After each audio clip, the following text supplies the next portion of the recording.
विद्यार्थ्यांनो सप्रे नमस्कार. ज्ञानवंदना creator YouTube चॅनलमध्ये सर्वप्रथम मी आपणा सर्वांचे स्वागत करतो. तर आज आहे 28 मे. आजच्या दिवसापर्यंतच्या महत्त्वपूर्ण चालू घडामोडी प्रश्न आपल्याला बघायचे आहेत. व्हिडिओ काळजीपूर्वक बघा. सर्वप्रथम चॅनलवर आले असाल तर चॅनल देखील लगेच सबस्क्राईब करायचं आहे. तर सर्वात पहिला प्रश्न आहे, जागतिक थायरॉइड जागरूकता दिवस कधी साजरा केला जातो? तर हा जो दिवस आहे तो 25 मे रोजी साजरा केला जातो. युरोपियन थायरॉइड असोसिएशनची स्थापना 1965 मध्ये 25 मे रोजी झाली. तेव्हापासून हा दिवस विद्यार्थी मित्रांनो साजरा केला जातो. त्यानंतर क्वेश्चन क्रमांक 2 आहे, अलीकडेच कोणत्या देशाने ASMPA सुपरसॉनिक क्रूज क्षेपणास्त्राची यशस्वी चाचणी केली? तर राईट आन्सर आहे ऑप्शन क्रमांक ए, फ्रान्स. त्यानंतर पुढील क्वेश्चन बघूयात. क्वेश्चन क्रमांक 3, कोणत्या संघटनेने जगातील पहिल्या AI कायद्याला मान्यता दिली आहे? तर राईट आन्सर आहे युरोपियन युनियनने ह्या कायद्याला मान्यता दिली. लक्षात घ्या, कृत्रिम बुद्धिमत्ता कायदा स्ट्रासबर्ग येथील युरोपियन संसदेत 46 विरुद्ध 523 मतांनी मंजूर झाला. नवीन कायदा 27 युरोपियन युनियन सदस्य देशांच्या नागरिकांना जलद बदलत्या तंत्रज्ञानाशी संबंधित संभाव्य धोक्यापासून संरक्षण देईल आणि नवकल्पना प्रोत्साहन देईल. कायद्याचे उल्लंघन केल्याबद्दल दोषी आढळल्यास कंपन्यांना 75 लाख युरो ते 35 दशलक्ष युरो म्हणजेच 82 लाख ते 31 दशलक्ष डॉलर इतका दंड भरावा लागेल. त्यानंतर क्वेश्चन क्रमांक 4, पहिल्या आशियाई रिले चॅम्पियनशिपचे आयोजन कोणत्या देशात करण्यात आले? तर राईट आन्सर आहे थायलंडमध्ये याचे आयोजन करण्यात आले. लक्षात घ्या, 20 आणि 21 मे 2024 रोजी बँकॉक थायलंड येथे पहिली आशियाई रिले चॅम्पियनशिप आयोजित करण्यात आली. भारताच्या मिश्र रिले संघाने 4x400 मीटर प्रकारात सुवर्णपदक जिंकले. पुरुषांच्या 4x400 मीटर रिले संघाला रौप्य पदक मिळाले. महिलांच्या 4x400 मीटर रिले संघाने रौप्य पदक पटकावले आहे. त्यानंतर पुढील क्वेश्चन क्रमांक 5, कान्स महोत्सवात सर्वोत्कृष्ट अभिनेत्रीचा पुरस्कार जिंकणारी पहिली भारतीय अभिनेत्री कोण ठरली आहे? तर राईट आन्सर आहे अनुसुया सेनगुप्ता या ठरल्या आहेत.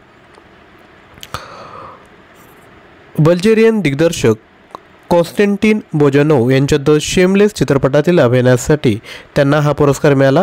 चिदानंद नाईक यांच्या sunflowers were the first to know ला सर्वोत्कृष्ट लघुपटाचा सिनेफ पुरस्कार मिळाला. कान्सच्या रेड कार्पेटवर पदार्पण करणारा अंकुश बहुगुणा हा पहिला भारतीय पुरुष कंटेंट क्रिएटर ठरला आहे.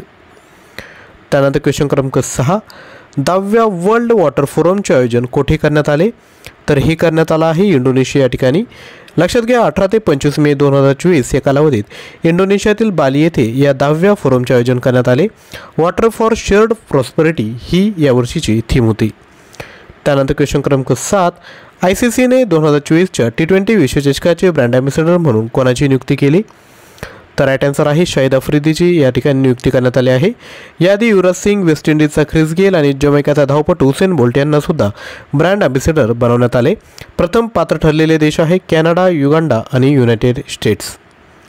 त्यानंतर क्वेश्चन क्रमांक 8, बंगालच्या उपसागरात निर्माण झालेल्या या मोसमातील पहिल्या चक्रीवादळाला कोणत्या देशाने रेमल हे नाव दिले आहे? तर हे नाव दिलं आहे ओमान या देशाने. पश्चिम किनारपट्टी भागात तीव्र चक्रीवादळ धडकणार असल्याचा इशारा भारतीय हवामान खात्याने दिला आहे. रेमल चक्रीवादळातील वाऱ्याचा वेग 110 ते 120 किलोमीटर प्रति तास आहे. हे वादळ 135 किलोमीटर प्रति तास वेगाचे वारे निर्माण करेल. रेमल म्हणजे अरबी भाषेत वाळू असं त्याला म्हणतात. हे एक उष्णकटिबंधीय चक्रीवादळ आहे. त्यानंतर क्वेश्चन क्रमांक 9, महिलांवरील हिंसाचार रोखण्यासाठी पहिला कायदा कोणी स्वीकारला? तर तो स्वीकारला आहे युरोपियन युनियनने. नेक्स्ट, नुकताच कोणत्या देशातील मक्का शहराजवळ सोन्याचा डोंगर सापडला? तर राईट आन्सर आहे Saudi Arabia. Next, AFC woman Asian cup 2026चे आयोजन कोणत्या देशात करण्यात येणार आहे? तर हे करण्यात येणार आहे ऑस्ट्रेलिया या देशामध्ये. नेक्स्ट, IPL 2024चा उपविजेता संघ कोणता? तर तो आहे सनरायझर हैदराबाद आणि विजेता संघ आहे कोलकाता नाईट रायडर. आणि ही जी ऑरेंज कॅप आहे तर ती मिळाली आहे विराट कोहलीला. तसेच आपल्याला चालू घडामोडी PDF फाईल जर पाहिजे असेल तर आपण 93 56 25 60 34 वर व्हॉट्सअप करा, PDF फाईल खरेदी करा. तसेच आजचा व्हिडिओ आवडला असेल तर नक्की लाईक करा, शेअर करा. चॅनलवर नवीन असाल तर चॅनलला सबस्क्राईब करा आणि डेली सकाळी 7 वाजता येणारा व्हिडिओ नक्की बघा. थँक्यू.